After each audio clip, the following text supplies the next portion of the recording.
Avui inaugurem al MUIM el segon premi de cartells de Magma, una col·laboració molt interessant entre el nostre museu i la revista cultural i d'arts visuals, jo crec que més important que tenim a les nostres terres, la revista Magma.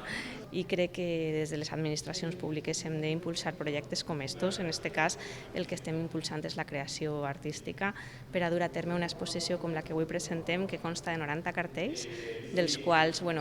baix el tema orden-desorden, podem veure diferents formes d'expressió artística de cadascú dels seus autors i de les seues autores.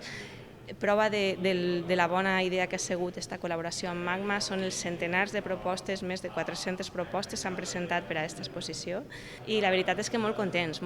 perquè independentment del guanyador, que també és importantíssim, i dels dos accèssits, el que per la meva part crec que cal més destacar és que col·laboracions com esta poden d'alguna manera donar suport i suposar una ajuda per al sector valencià.